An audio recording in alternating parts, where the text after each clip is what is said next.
Welcome guys.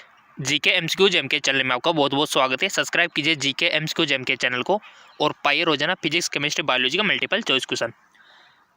हमारा जो previous video था उसमें हमने 50 तक कर चुके थे क्वेश्चंस, ठीक है। तो नेक्स्ट अब चलिए इस वीडियो में डिस्कस कर लेते हैं। क्वेश्चन सारे इंपॉर्टेंट है guys exam point of view से। पहला क्वेश्चन है आपका, निम्नलिखित में से कौन सा उदाहरण रासायनिक परिवर्तन को नहीं दर्शाता है? The example which does not describe a chemical change. निम्नलिखित में से कौन सा उदाहरण रासायनिक परिवर्तन को नहीं दर्शाता है? मोमबत्ती का जलना, पानी में बर्फ बनना, लोहे की कील में जंग लगना, खाने का पकना। रासायनिक परिवर्तन को नहीं दर्शाता, यानी कि आपको इसकी नॉलेज होनी चाहिए गाइज कि कौन कौन से रासायनिक परिवर्तन होते हैं और कौन कौन से भौतिक परिवर्तन होते हैं। आपने पढ़ा होगा भौतिक परिवर्तन कौन कौन से है, रासायनिक परिवर्तन कौन कौन से है, तो बताइए। इसका राइट ऑप्शन है पानी से बर्फ का बनना। पानी जो है बर्फ में बदल जाता है, आपने देखा होगा। तो भौतिक चेंज हुआ है, ठीक है इसमें। तो ये रासायनिक परिवर्तन थोड़ी ना है, जबकि मोमबत्ती का जलना तो एक रासायनिक है, लोहे पर जंग लगना भी एक रासायनिक है और खाने का पकना भी एक रासायनिक है, ठीक है। तो यहाँ पर ये हमारा हो जाएगा क्योंकि ये भौतिक परिवर्तन है। चलो आगे की ओर। अगला क्वेश्चन, निम्नलिखित में से कौन सा पदार्थ ऊर्ध्वपातन का गुण दर्शाता है? लोहा, मिट्टी का तेल, सोडियम क्लोराइड, आयोडीन। इसका राइट ऑप्शन हो जाएगा आपका आयोडीन। ये ऊर्ध्वपातन का गुण दर्शाता है। इंग्लिश में भी देख सकते हो, इसी कोई दिक्कत वाली बात नहीं है कि a substance which show the property of sublimation, ठीक है, आयोडीन, ठीक है। अगला क्वेश्चन, एक द्रव्य निश्चित ताप पर वाष्प में बदलता है, इसे जाना जाता है। A liquid change into its vapour at constant temperature. वाष्पीकरण, उबलना, संघनन, ऊर्ध्वपातन। वाष्पीकरण, उबलना, संघनन और ऊर्ध्वपातन, बताइए गाइस। इसका राइट ऑप्शन हो जाएगा आपका उबलना, बॉइलिंग। अगला क्वेश्चन,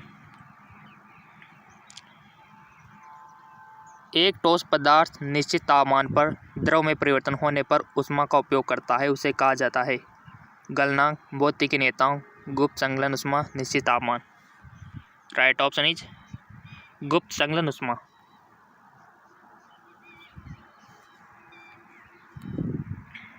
अगला क्वेश्चन, निम्नलिखित में से किस भौतिक अवस्था में आवेशित कण उपस्थित रहते हैं? निम्नलिखित में से किस भौतिक अवस्था में आवेशित कण उपस्थित रहते हैं? ठोस, द्रव, गैस, plasma. The physical state in which charge particle are present. निम्नलिखित में से किस भौतिक अवस्था में आवेशित कण उपस्थित रहते हैं? इसका राइट ऑप्शन हो जाएगा प्लाज्मा।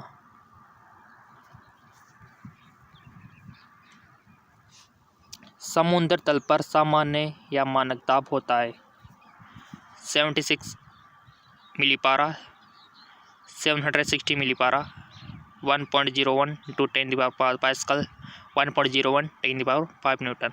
तो राइट ऑप्शन हो जाएगा आपका 1.01 10 पास्कल। अगला क्वेश्चन है आपका, निम्नलिखित में से कौन सा तथ्य असत्य है? द्रव को वाष्प में परिवर्तित करने के लिए ऊष्मा का उपयोग किया जाता है। पदार्थ का रासायनिक बंध तोड़ने में, अणुओं को गतिज ऊर्जा प्रदान करने में, अणुओं की गति तेज करने में, आणविक आवेश कम करने में। तथ्य आपको असत्य, ठीक है, असत्य आपको बताना है। तो राइट ऑप्शन हो जाएगा आपका करेक्ट आंसर पदार्थ का रासायनिक बंध तोड़ने में।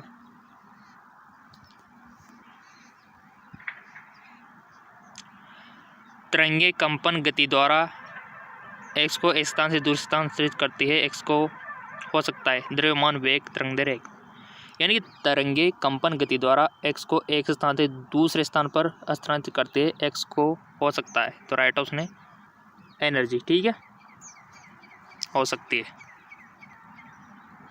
अगला क्वेश्चन, जब एक वीणा का तार कर्षित होने पर हवा में ध्वनि तरंगें उत्पादित होती है तो इसे जाना जाता है अनुदैर्घ्य, अनुप्रस्थ, आंशिक अनुदैर्घ्य, आंशिक अनुप्रस्थ, कभी कभी अनुदैर्घ्य, कभी कभी अनुप्रस्थ। जब एक वीणा का तार को कर्षित होने पर हवा में ध्वनि तरंगें उत्पादित होती है तो इसे जाना जाता है, सिंपल सा क्वेश्चन है, अनुदैर्घ्य। अनुदैर्घ्य, अनुप्रस्थ आप जानते हो कि लॉन्गिट्यूडनल और ट्रांसवर्स। अगला क्वेश्चन देखो, न्यूमेरिकल तो आपको थोड़ा सा करना पड़ेगा, पेज पे रफ पेज पे आप कर सकते हो। 1 सेकंड में 25 तरंगें उत्पादित होती है, उसकी आवर्ती हर्ट्ज इकाई में क्या होगी? 25 हर्ट्ज, 0.25 हर्ट्ज, 0.025 हर्ट्ज, 0.0025 हर्ट्ज। तो राइट ऑप्शन हो जाएगा आपका 25 हर्ट्ज। नेक्स्ट,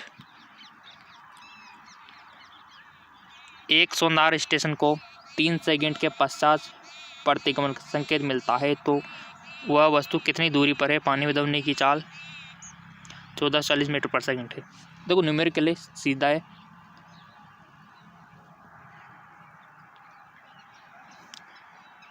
कर लिया होगा आपने इसका क्वेश्चन आंसर न्यूमेरिकल फॉर्मूला लगा के। जो भी आंसर आया यहाँ मैच करवाना है और उसके बाद आपको ऑप्शन बताना है कि हाँ इसका ये होगा, ठीक है। सो आपने चूज कर लिया होगा, लेट मी चेक, इसका राइट ऑप्शन होगा आपका 2160 मीटर, ठीक है, 2160 मीटर। अगला क्वेश्चन, निम्नलिखित में से एक बच्चा अपनी माँ की आवाज़ की अभिलाक्षणिक ध्वनि को और किस प्रकार से पहचान सकते हैं? तीव्रता से, पिच से, ध्वनि गुणता से, उपयोग सभी से। इसका राइट ऑप्शन हो जाएगा आपका ध्वनि गुणता से, टिम्बर, ठीक है। निम्नलिखित में से किस कारण से दो आवेशित वस्तुओं को आपस में रगड़ने पर आवेशित हो जाती है? चालन, घर्षण, प्रेरण, उपयोग में से कोई नहीं।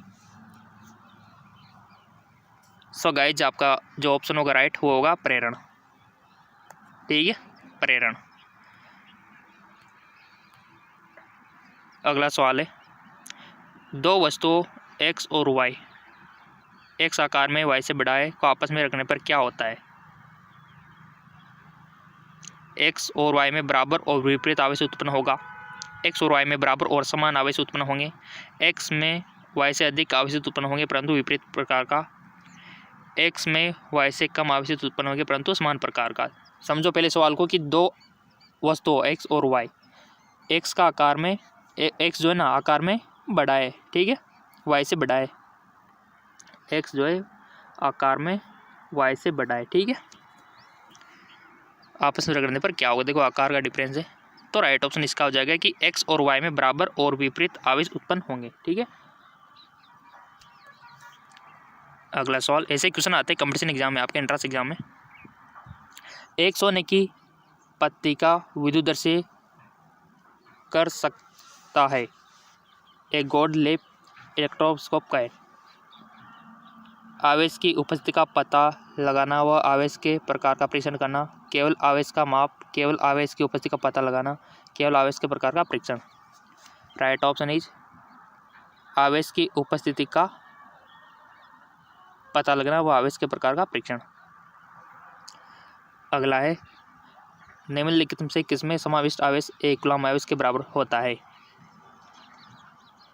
2.6 × 10⁻19 electron, 2.65 × 10⁻18 electron, 6.2 × 10⁻19 electron, 6.25 × 10⁻18 electron. Right option हो जाएगा आपका 6.25 × 10⁻18 इलेक्ट्रॉन, ठीक है। आगे, किस परिपथ विभवांतर को स्थिर करके प्रतिरोध को दोगुना किया जाए तो विद्युत धारा होगी? दोगुना, आधा, 1/4, 4 गुना। तो राइट ऑप्शन हो जाएगा आधा।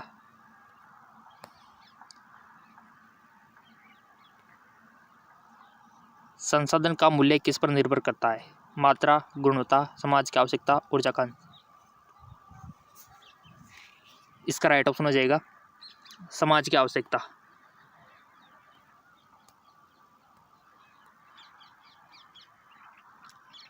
निम्नलिखित में से कौन ऊर्जा का नवीकरण स्रोत है? पेट्रोल, प्राकृतिक गैस, जैव गैस, मिट्टी का तेल।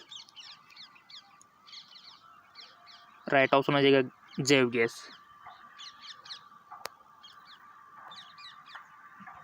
अगला क्वेश्चन है आपका, एक अच्छा ईंधन निम्न में से कौन सा गुण रखता है? एक अच्छा ईंधन है तो आपको पता ही होगा गाइस। और क्वेश्चन ये कम लग रहे हो तो जेके लोन जॉब चैनल है, वहाँ पर भी आपको फिजिक्स केमिस्ट्री बायोलॉजी क्वेश्चन मिल जाएंगे, लिंक नीचे दिया हुआ है।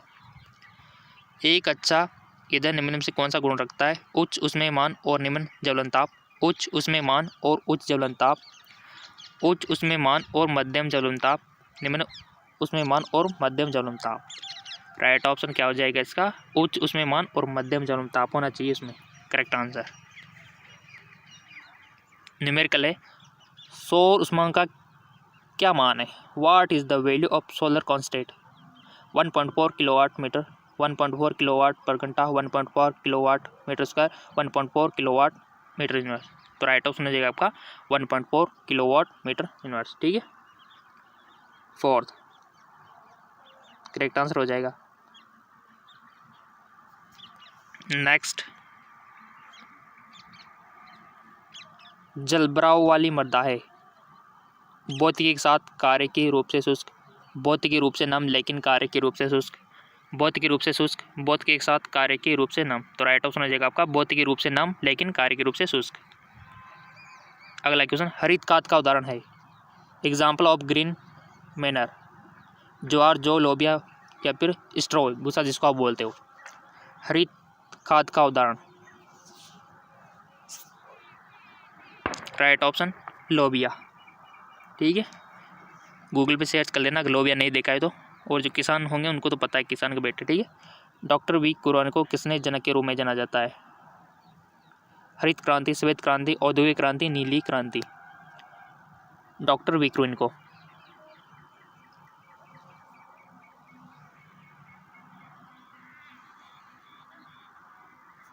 राइट ऑप्शन इज श्वेत क्रांति। और अभी तक आपने फेसबुक इंस्टाग्राम पे फॉलो नहीं किया तो लिंक नीचे डिस्क्रिप्शन में दिया हुआ है, फॉलो कर लेना गाइस। निम्नलिखित में से व्यावसायिक फसल का उदाहरण है? तेलबीज, गन्ना, मसाले, दालें। बताइए example of commercial crops among the flowing. निम्नलिखित में से व्यावसायिक फसल का उदाहरण आपको बताना है। तो राइट ऑप्शन हो जाएगा गन्ना, शुगर केन, और लिंक नीचे डिस्क्रिप्शन में दिया हुआ है।